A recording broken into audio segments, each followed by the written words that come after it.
Alleluia, Alleluia,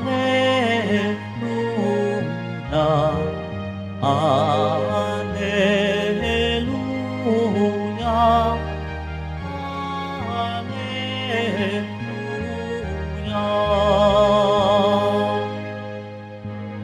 Ikaw, Kristo, ay sinugo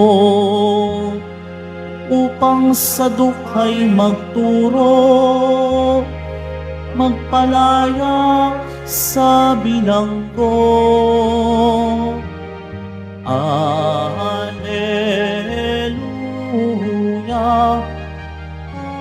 Alleluia,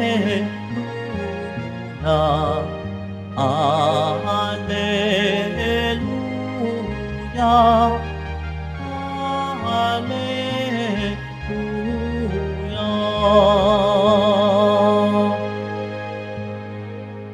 Sumainyo ang Panginoon. At sumayo rin. Ang mabuting balita ng Panginoon ayon kay San Marcos.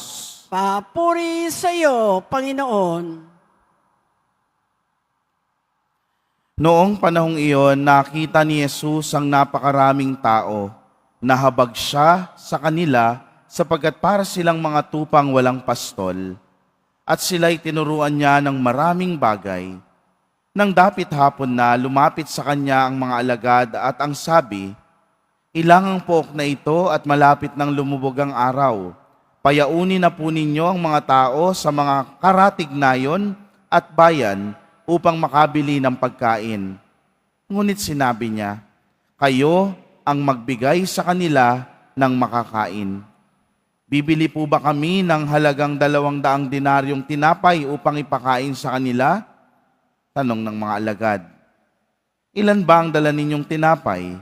Tignan nga ninyo," wika niya.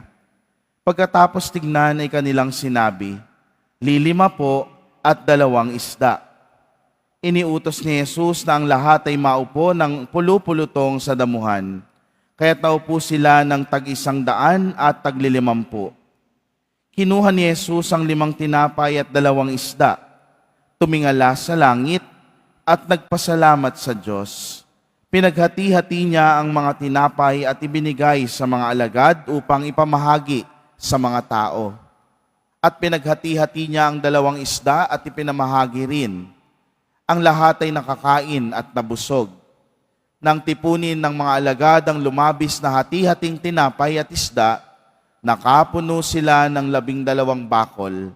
Sa mga nagsikain, 5,000 ang mga lalaki.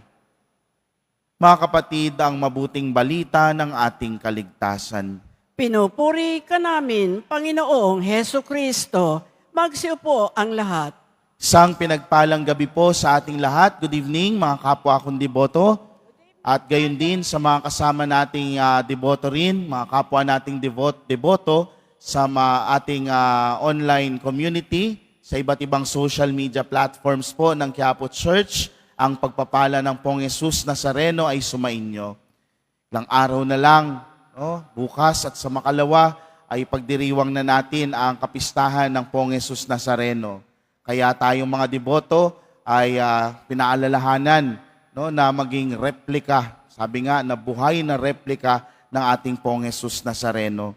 Minsan po may isang bata na inatasan ng kanyang komunidad na matagal na namumuhay sa kadiliman para pumunta at kumuha ng liwanag para sa kanilang komunidad. At itong batang ito, natunto ng lugar kung saan makukuha ang liwanag, kaya naman dali-dali siyang umuwi. At sa kanyang daang pabalik, nasa lubong niya ang araw na nanghihina na at wala nang maibigay na liwanag. Sabi ng araw, "Maari mo ba akong bigyan ng iyong liwanag?" Dahil mabait ang bata, hindi nagdalawang isip at binahagi na ng araw. Nagpatuloy sa paglalakbay ang bata at nasalubong naman niya ang buwan na nanghihina din ang liwanag. Kaya naman, binahagi na niya ng daladala niyang liwanag. At malapit na siya, pero kakaunti na ang liwanag na dala niya. Nasalubong niya ang mga bituin na umaandap-andap. Nanghingi din ng liwanag at ibinigay ng lahat ng bata.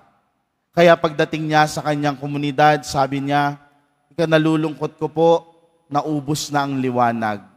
Pero ilang sandali lamang sumikat ang araw para sa komunidad at naging masaya ang lahat. Nang sumapit ang gabi, nagbigay naman ng liwanag ang buwan at mga bituin. Malinaw lamang na sa pagbibigay, nakikita natin at nararanasan at nakikilala natin ang mga maliliit o malaki na himala sa buhay. Pag tayo ay marunong magmalasakit, marunong magbahagi, itong mga maliliit na mga himalang ito ay madali nating makikita sa pang-araw-araw nating buhay. Pero para sa isang taong madamot at ang sarili lang ang iniisip, kahit gaano pa kalaking himala ang mangyari, hindi niya ito makikita bilang isang himala. Mga minamahal kong kapatid, ang milagro ng pagpapakain sa maraming tao, sa pagpaparami ni Jesus ng 5 tinapay at 2 isda, ay nagpapaalala ng dakilang awa ng Diyos na nakikita ang pangangailangan natin. Gayun din, nananawagan ito ng pagbabahabahagi ng kung ano ang meron tayo. Hindi lang para lang may maibigay ka, kung hindi dahil nais mo ring ibahagi yung awa na natanggap mo mula sa Diyos. Si Jesus, nang makita niya mga tao na parang tupa na walang pastol, siya ay nahabag. At dahil sa habag, ay gumawa ng kababalaghan. Siya ay nagpagaling ng mga may sakit, nagturo at higit sa lahat, nagpakain ng 5,000 tao, hindi pa kasama sa bilang ang mga babae at mga bata. So, kung titingnan natin yun, baka lumagpas pa sa 10,000 yung kanyang mga napakain. Isa sa mga komentaryo tungkol sa milagrong ito ng ating Panginoong Hesus na nangyari, ay nagbahagi din ng mga tao dahil nakita nila ang pangangailangan ng bawat isa. Himala ng pagbabagong loob ng mga tao, pagbibigay na umuugat sa halimbawa ng ating Poong Hesus Nazareno na nagbigay dahil sa awa at pag-ibig sa ating mga nangangailangan. Tandaan po natin, para kay Jesus, ang awa o yung habag ay hindi lamang naiiwan sa feeling level.